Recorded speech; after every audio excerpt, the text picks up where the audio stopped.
आप देख रहे हैं आखिरी चीख शिवा के साथ। तो चलिए बढ़ते हैं आज की कहानी की ओर। दोस्तों, डर से थरथरा देने वाली यह घटना हमारे साथ शेयर कर रहे हैं उधम जी। यह घटना घटी थी उधम जी के साथ, जो कि उस रात सफर के दौरान मुलाकात करके आए थे एक काली शक्ति से। तो दोस्तों, उस दिन हुआ कुछ ऐसा कि उधम जी शाम के समय रायबरेली से बस पकड़कर दिल्ली के लिए निकलने ही वाले थे। सफर काफी ज्यादा लंबा था और उधम जी को लंबा सफर तय करने में बहुत ही मजा आता था। उधम जी हमेशा से बस में विंडो वाली सीट पर ही बैठते थे, इसलिए उधम जी घर से थोड़ा पहले ही बस स्टॉप के लिए रवाना हो जाते हैं ताकि बस की विंडो वाली सीट मिल सके। लेकिन जब उधम जी बस स्टॉप पर अपना सामान लेकर पहुंचते हैं तो उन्हें पता चलता है कि वह बस तो काफी समय पहले यहाँ से निकल चुकी है। यह सुनकर उधम जी का माथा चकरा जाता है और उधम जी वहाँ पर खड़े होकर यही सोचने लगते हैं कि अब मैं दिल्ली कैसे जाऊंगा। यही सोचते सोचते उधम जी अपना सामान उठाकर घर के लिए जैसे ही वापस जाने वाले होते हैं कि तभी वहाँ पर एक लाल रंग की बस आती है और पता करने पर मालूम होता है कि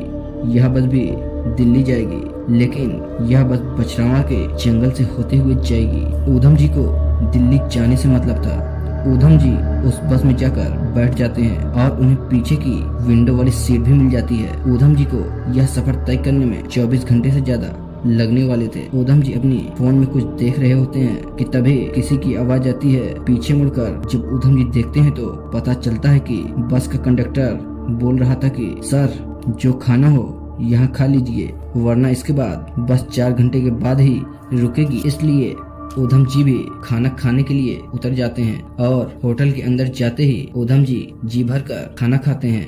बाद में वापस से आकर अपनी विंडो वाली सीट पर बैठ जाते हैं। अब बस वापस से चलने लगती है।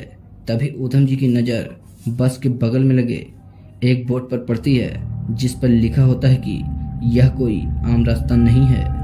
उधम जी यह सब देखकर थोड़ी देर के लिए सोच में पड़ जाते हैं, लेकिन उसके बाद उधम जी उस बोर्ड पर खासा ध्यान नहीं देते हैं और सीधे अपनी मंजिल की ओर बस बढ़ने लगती है। पूरे रास्ते में उधम जी को बहुत ही अजीब लग रहा था उधम जी ने कि जैसे बहुत ही जल्द उनका सामना बहुत बड़ी मुसीबत से होने वाला है।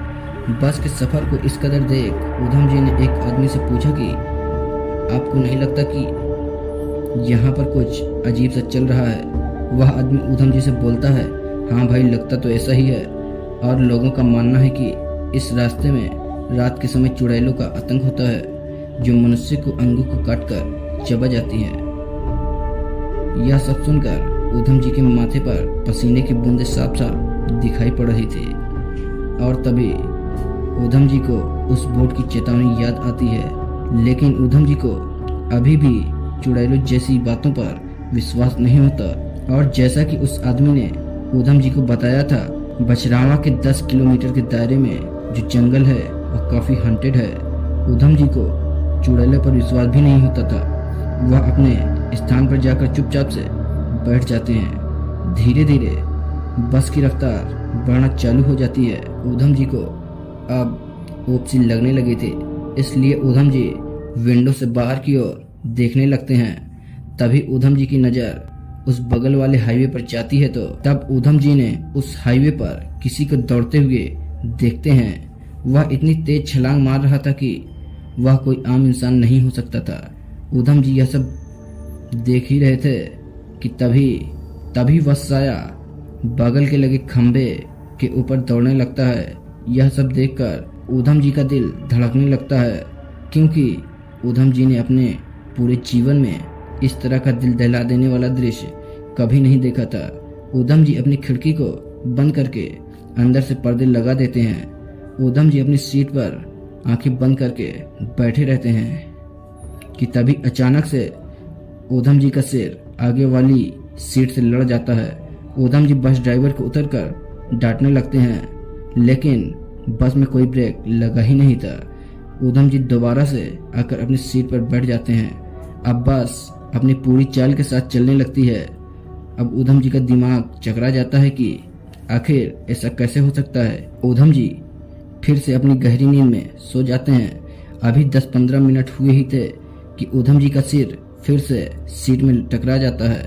तो इस बार ऊधम जी ड्राइवर को गाली देने लगते हैं। इतने में ही कंडक्टर ऊधम जी को बस से उतारकर उस सुनसान जंगल में अकेला छोड़कर चला जाता है। अब ऊधम जी डर के मारे और अधिक थरथराने लगते हैं। वह वहां पर सुनसान जगह पर किसी साधन के आने का इंतजार करने लगते हैं। ऊधम जी को कुछ समझ में नहीं आ रहा था कि अब वह क्या करे। ऊधम जी उस स्थान पर रात गुजारने का सोचने लगते हैं, क्योंकि उनके सामान में कंबल और सोने के लिए सारे सामान उपलब्ध थे। ऊधम वहीं बगल में बने एक चौतरे पर पास कंबल ओढ़कर सोने लगते हैं। थोड़ी देर के बाद ऊधम जी को एहसास होता है कि उसके कंबल को कोई बार बार अपनी ओर खींच रहा था।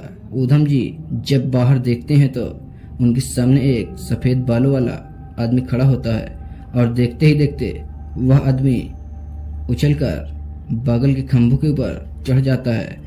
तभी ऊधम जी को ध्यान आता है कि यह आदमी तो रास्ते वाला। तभी ऊधम जी को उस रास्ते वाली घटना याद आती है। अब ऊधम जी को यकीन हो गया था कि आज मेरी मौत तय है। ऊधम जी वहां पर किसी कार या बाइक का इंतजार कर रहे थे कि तभी पीछे से एक कार आती हुई दिखाई पड़ती है। ऊधम जी अपना सारा सामान लेकर सड़क के बीचों बीच खड़े हो जाते हैं। तभी वह कार वाला भी ऊधम जी की मजबूरी को समझकर उस कार में ऊधम जी को लिफ्ट दे देता है और ऊधम जी की जान बच जाती है। वह दिल्ली की जगह वापस से अपने घर आ जाते हैं। तो दोस्तों, अगर आपको हमारी कहानी पसंद आए तो हमारे चैनल को सब्सक्राइब करें। धन्यवाद।